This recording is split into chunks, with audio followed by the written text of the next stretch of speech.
Hi everyone, MarshW13 here with a Vegas restaurant review, and tonight we're dining on the Las Vegas Strip at the Eiffel Tower restaurant in the Paris Hotel and Casino.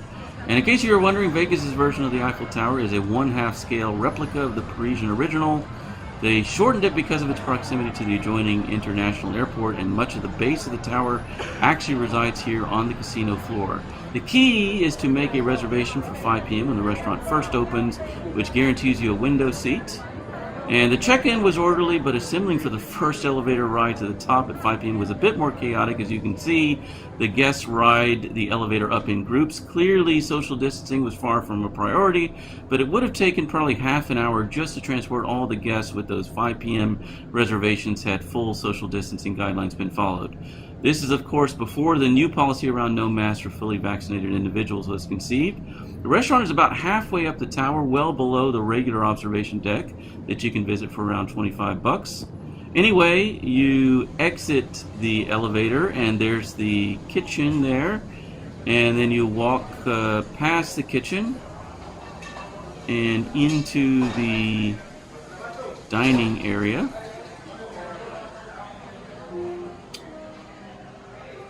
And you walk past the main bar and up to the host stand.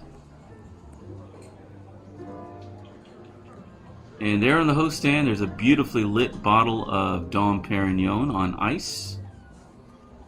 And we arrived just at 5 p.m., so we're guaranteed a window seat, and this is one of the more traditional Las Vegas dining rooms, even though it only dates back about 20 years to when the Paris Hotel opened in 1999.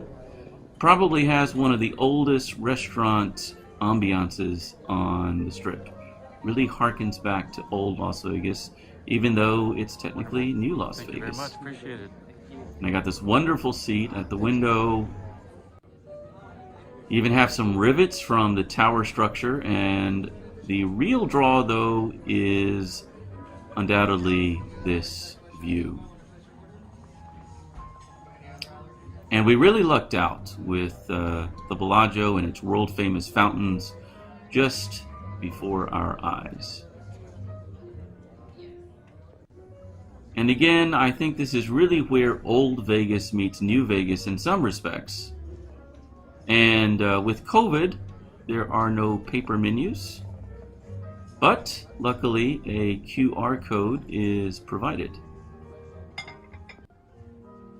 Interestingly, they serve a somewhat obscure brand of Italian mineral water, at least obscure to Americans. I'm familiar with it because it's in every convenience store in Italy, but nonetheless an interesting choice for a Parisian-themed restaurant, although it is very similar in taste to Evian. Now, one thing I found is that printed wine lists, for whatever reason, are still the standard, although here it is only provided by request, so if you don't want wine, you won't see it. But this is one of the more extensive wine lists you'll find particularly impressive when it comes to coverage of all the major wine-making regions of France, which you see listed here. And the wines by the glass are actually quite impressive, especially the white wines, which are quintessential French selections, while the reds by the glass are mostly Californian. And you have half bottles as well, and then your full bottles of champagne at $890 a bottle for Krug. And then you have Alsace, and you have wines from Burgundy, including a $4,400 bottle of Le Montrachet. And then you have your American wines, and then wines from the Côte de Beaune and the Côte de Nuit, including a $6,000 bottle from La Taché, and then, of course, Bordeaux, which can be quite affordable, but these are far from it, although there are quite a few sub-$1,000 bottles. They are also quite pricey. And then you get into the first gross, the Premier Grand Cru, which generally range from $2,000 to $6,000 a bottle, depending on the vintage. But all 5 left bank houses are represented here. And then you have more reds from the Rhône, some right bank Bordeaux, including some $12,000 1980s vintage bottles of Petrus, as well as Cheval Blanc. You have some more Rhône wines, American Pinot Noir, Merlot, California Cabernet, and there are some $2,000 bottles in the mix here as well, some American blends, Zinfandel, And you have some larger bottles, including a $24,000 bottle of 1976 Petrus. And then you have finally some dessert wines and some liqueurs. Incredibly long list. And the shades are lowered as the sun falls towards the horizon, at least until it disappears behind the Bellagio in another few minutes. And the soft piano music here is also just as music in fine dining restaurants is often depicted in films, but never seems to match in real life. Well, it does here. I started with the lobster bisque, which is served tableside, as it often is in a fancy restaurant, where they have some dry ingredients in the bowl and then they pour in the hot soup. The soup was not as rich or creamy as other lobster bisques, but with the crunch and the microgreens, it offered some exciting textural contrast and huge chunks of fresh lobster. Now, I paired this soup with a French Chablis, which had some lovely floral notes, obviously not heavily oaked. There was a little bit of yeastiness and some bubblegum on the nose. The bouquet was much akin to a Vouvray, but if you're familiar with Chablis, this wine is kind of standard fare. Beautiful with the soup. Now, the fountain shows in early evening at 5 p.m. are not that frequent. Of course, they become more frequent after dark.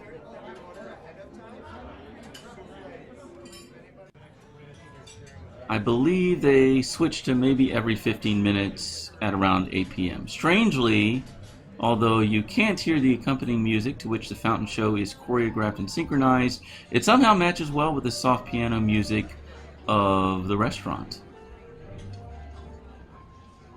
Either way, a great way to entertain yourself while you're enjoying your dinner, except with these more frenetically paced finales to the shows, which don't necessarily gel as well with the music,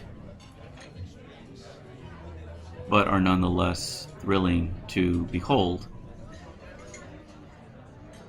And by now, our red wine selection has also arrived in a carafe and is waiting to be poured.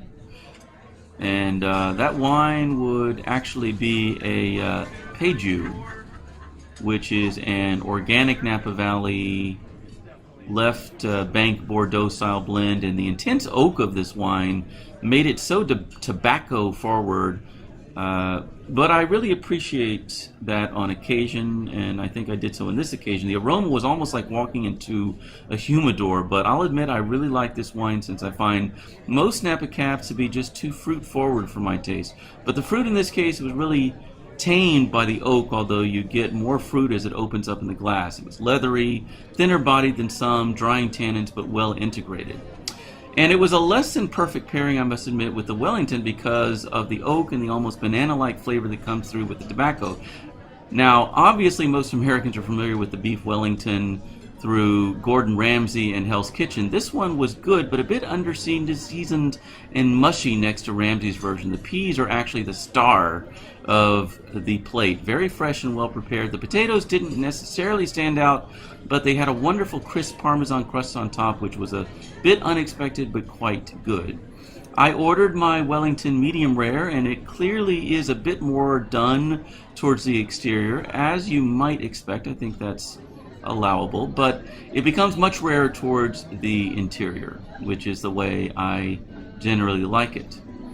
And there's some au jus on the side, which you'll see is quite gelatinous and thick, but pretty good pairing with the beef and with the potatoes, which really grew on me as the dinner wore on. The plate was just full of good individual components. They just didn't come together for me completely for some reason. And now the sun has fallen beneath the skyline of the Strip, and the shades have been raised finally as we approach sunset.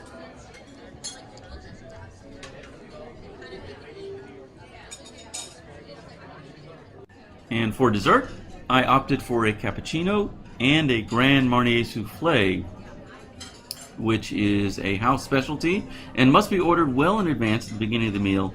But the cappuccino was better than others I've had on the strip. Some of them can be all foam, but this one contained a good bit of espresso and milk.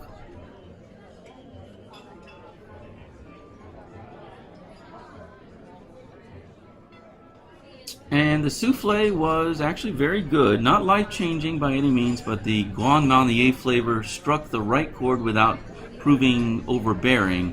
Don't be afraid to order that souffle, specifically the Grand Marnier, among the 4 flavor options, even if you don't like liqueur. It lends a very mild citrus taste to the dessert.